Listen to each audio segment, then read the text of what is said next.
आज हम लोग आगे बात करते हैं जिसमें कि बाल गंगाधर तिलक आएगा और इसके अलावे जो भी गर्म दल के नेता बचे हुए थे, उसको इस वीडियो के अंदर में हम लोग कवर कर लेते हैं। इसके पहले जो गर्म दल के बारे में हम लोग पढ़े थे, उसमें से पढ़े थे हम लोग जो पढ़े थे लाला लाजपत राय को पढ़े थे और उसके पहले जो पढ़े थे लाला लाजपत राय के पहले उसमें भी पढ़े थे बाल गंगाधर तिलक के बारे में थोड़ा बहुत और लाला लाजपत राय का के बारे में मुख्य रूप से पढ़े थे। उसके पहले बंकिम चंद्र चटर्जी और बाल गंगाधर तिलक ने उदारवादी नीति के तरह तहत क्या क्या किया था वो सारा चीज इसके अंदर में कवर किए थे। तो आज की बात करते हैं आज इस वीडियो में आगे बाल गंगाधर तिलक के बारे में। पहले सबसे पहला चीज तो ध्यान रखना है कि बाल गंगाधर तिलक जो कि एक गरम दल के नेता थे और इसी के द्वारा एक प्रसिद्ध पुस्तक लिखा गया जिसका जिसका नाम है गीता रहस्य। गीता रहस्य यहाँ से सीधा प्रश्न पूछा जाएगा, गीता रहस्य नामक प्रसिद्ध पुस्तक की रचना किसने किया था? बाल गंगाधर तिलक ने। और ये इस पुस्तक की रचना 1908 में किया था, जिस समय की बाल गंगाधर तिलक मांडले जेल में थे। इसी समय इन्होंने बाल गंगाधर तिलक ने एक प्रसिद्ध पुस्तक लिखा था जिसका नाम है गीता रहस्य। तो यहाँ से प्रश्न पूछा जाएगा आप लोगों से कि गीता रहस्य जो प्रसिद्ध पुस्तक है इसकी रचना कौन की है? तो बाल गंगाधर तिलक ने की है। किस वर्ष किया था? 1908 में किया था। और ये जो जिस समय गीता रहस्य प्रसिद्ध पुस्तक की रचना कर रहे थे वो जेल के अंदर थे। अब थोड़ा सा और आगे बढ़ते हैं। भारत की पहली क्रांतिकारी संगठन, भारत का पहला क्रांतिकारी संगठन जिसका नाम है व्यायाम मंडल। और इस भारत की पहली क्रांतिकारी संगठन की स्थापना जो हुई थी ये पुणे में हुई थी। और कब हुई थी? 1896-97 में। इसको भी ध्यान रखिएगा। अभी केवल इतना ही बात करते हैं, आगे इसमें हम लोग बात करेंगे। अभी केवल ध्यान रखना है कि भारत की पहली क्रांतिकारी संगठन का क्या नाम है? तो ये है भारत की पहली क्रांतिकारी संगठन व्यायाम मंडल, जिसकी स्थापना 1896-97 में हुई थी। और कहाँ पर हुआ था? पूना में। और एक पुस्तक है जिसमें ये भी पुस्तक जो है ये भी बाल गंगाधर तिलक का ही पुस्तक है, the Arctic Arctic home of the Vedas. The Arctic home of Vedas ये भी पुस्तक किसका है?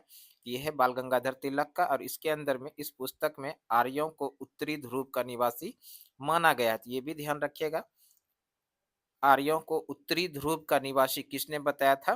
तो बाल गंगाधर तिलक ने। और किस पुस्तक के अंदर? तो पुस्तक का नाम है the Arctic Holmes of the Vedas. इसको ध्यान रखिएगा। और इन्हीं का एक प्रसिद्ध पुस्तक है रिवेट्स ऑफ न्यू पार्टी, इसके बारे में भी ध्यान रखिएगा। रिवेट्स ऑफ न्यू पार्टी जो प्रसिद्ध पुस्तक है इसकी भी रचना किसने किया था? बाल गंगाधर तिलक ने किया था। और बाल गंगाधर तिलक की गिरफ्तारी 1908 के विरोध में बंबई के मजदूरों के द्वारा हड़ताल कर दी गई थी। यह भी ध्यान रखिएगा। जब बाल गंगाधर तिलक को गिरफ्तार किया था तो इनके गिरफ्तारी के बाद में 1908 में विरोध में, यानी कि बाल गंगाधर तिलक की गिरफ्तारी के विरोध में 1908 में बंबई के मजदूरों के द्वारा हड़ताल की गई थी। और इस तरह से यह भारत की पहली राजनीतिक हड़ताल थी। ये भी ध्यान रखिएगा, भारत में भारत की पहली राजनीतिक हड़ताल जो थी वो किसके द्वारा किया गया था? तो बाल गंगाधर तिलक की गिरफ्तारी के विरोध में 1908 में। और मुंबई के जो मजदूर लोग थे उसी के द्वारा ये हड़ताल किया गया था। इसी क्रम में बाल गंगाधर तिलक के बारे में हम लोग बात कर रहे हैं। बाल गंगाधर तिलक जो है इसको आधुनिक भारत का सबसे लोकप्रिय नेता माना जाता है। बाल गंगाधर तिलक को आधुनिक भारत का सबसे लोकप्रिय नेता माना जाता है। इसको भी ध्यान रखिएगा। प्रश्न यहाँ से पूछा जाएगा, सीधा प्रश्न आएगा, आधुनिक भारत का सबसे लोकप्रिय नेता किसे माना गया था? तो हम लोग क्या आंसर करेंगे? बाल गंगाधर तिलक। और साथ ही साथ आप लोगों को ध्यान रखना है, बाल गंगाधर तिलक भारतीय राष्ट्रीय कांग्रेस के अध्यक्ष कभी नहीं बने थे। तो ये भी ध्यान रखिएगा, बाल गंगाधर तिलक भारतीय राष्ट्रीय कांग्रेस के अध्यक्ष कभी नहीं बने थे। ठीक है, अब हम लोग बात करते हैं अरविंद घोष। अरविंद घोष भी गरम दल के नेता थे, इसके बारे में बात करते हैं। सबसे पहला चीज तो ध्यान रखना है हम लोगों को अरविंद घोष के बारे में। अरविंद घोष जो थे शुरुआत में ये गरम दल के नेता थे, बाद में जाकर के एक बहुत बड़े संत बन गए थे। तो ये प्रश्न आएगा, अभी आगे डिस्कशन करेंगे। अरविंद घोष के बारे में बात कर रहे हैं। इनका जो शिक्षा हुआ था कैम्ब्रिज विश्वविद्यालय से इन्होंने शिक्षा ग्रहण किया था। उसके बाद जो है यही अरविंद घोष जो है आईसीएस की परीक्षा पास कर बड़ौदा कैडर इनको मिला।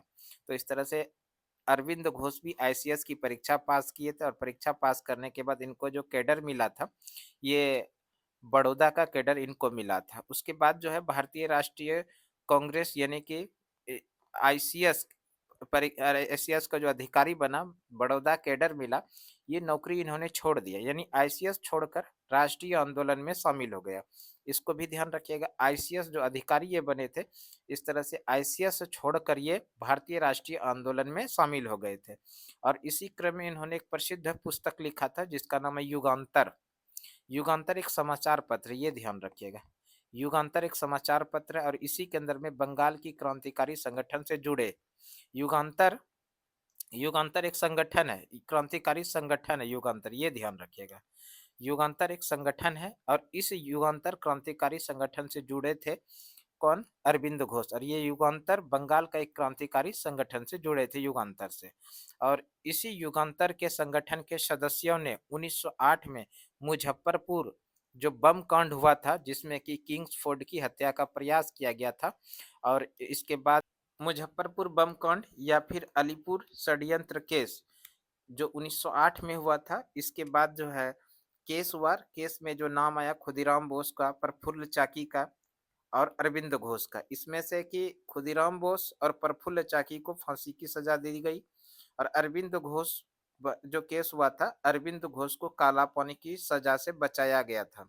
और इनको जो सजा दिया गया, सजा से बचाया गया था, वो सी आर दास यानी चितरंजन दास इनके वकील थे। वकालत के सिलसिले से अरविंद घोष को किसी तरह से बचा लिया गया था, तो इसको भी ध्यान रखिएगा। यहाँ से प्रश्न पूछा जाता है, मुजफ्फरपुर बम कांड में किनको फांसी की सजा से बचा लिया गया था? अरविंद घोष के सहयोग से। तो हम लोग आंसर करेंगे चितरंजन दास के सहयोग से।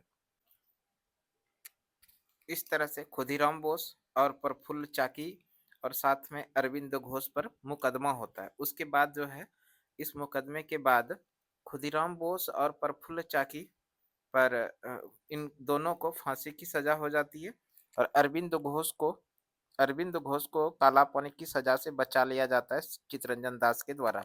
तो यहाँ पर से जो प्रश्न पूछा जाता है, पूछा जाएगा कि मुजफ्फरपुर बमकांड या अलीपुर षड्यंत्र केस के अंदर में किनको काला पानी की सजा से बचा लिया गया था? तो वो है अरविंद घोष। किनके सहयोग से? चितरंजन दास के सहयोग से। यहाँ से प्रश्न पूछा जाएगा, लाइफ डिवाइन प्रसिद्ध पुस्तक के लेखक कौन है? तो हम लोग क्या आंसर करेंगे? अरविंद घोष जो है लाइफ डिवाइन प्रसिद्ध पुस्तक के रचना किया है। इसी के साथ में एक और प्रश्न आएगा, आइडियल ऑफ ह्यूमन यूनिटी। ये जो आइडियल ऑफ ह्यूमन यूनिटी है, इसके भी लेखक कौन हुए? अरविंद घोष हुए। तो इस तरह से ये गर्म दल से जितने भी संबंधित फैक्ट था, वो हम लोग इस वीडियो के अंदर में कवर कर लिए हैं और हमें लगता है कि आपके लिए ये वीडियो निश्चित रूप से उपयोगी होने वाला है।